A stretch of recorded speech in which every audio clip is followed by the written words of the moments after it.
Täna olen tulnud siia põllule eelkõige sellepärast, et natuke tutvustada teile uut nuhtlust nimega kaharluste. See kaharluste on tegelikult üks igavene peavalu, sest et ta on ülimalt konkureeriv umbrohi, mis sööb kultuurtaime täiesti suure esinemise korral põllust välja ja teiseks teda on üsna raske tõrjuda. Et kuidas siis seda kaharat lustet ära tunda?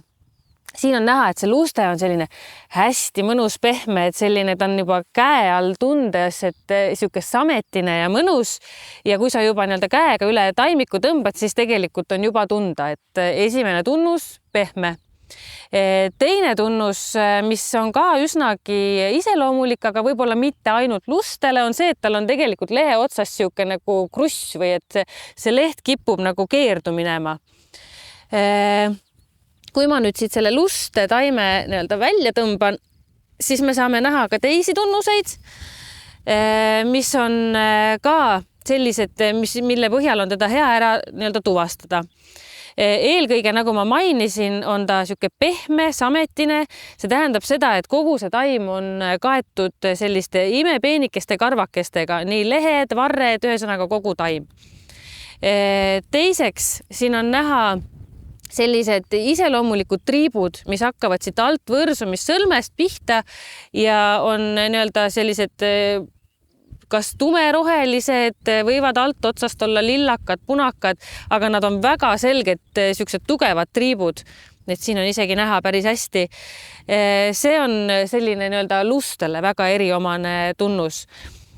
Siis, mis on veel hästi nagu selge tunnus, kui me lähme natukene peenemaks, siis tal on selline lehekeelekene, siit on näha, selline valge ja ta on sakiline, teravatipuline, et see on selline liigiomane tunnus.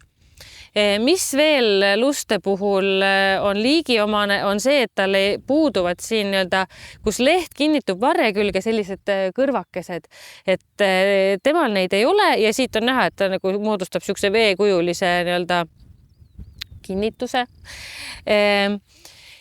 Mida siis teha, kui põllus on siiski luste ja see peavalu ennast põllul ilmutab, siis õnneks ei ole olukord lootusetu.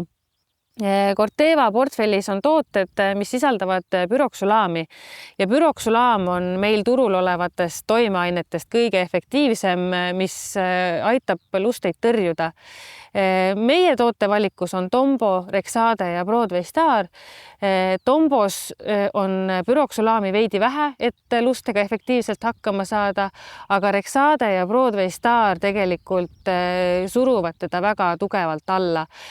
Rexade puhul kasutada kindlasti 50 grammi, Broadway Staris 265 grammi hektarile kulunormi, sest mida suurem on pyroksulaami sisaldus, seda efektiivsemalt see umbrohi tõrjutud saab.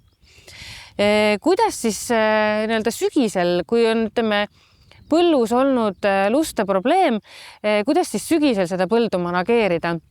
Tegelikkuses on oluline kohe peale koristust see põld mustaks saada, et see umbrohi saaks idanema hakata ja siis on võimalik ka glüfosaadiga hilisemalt seda umbrohtu maha suruda ja tõrjuda.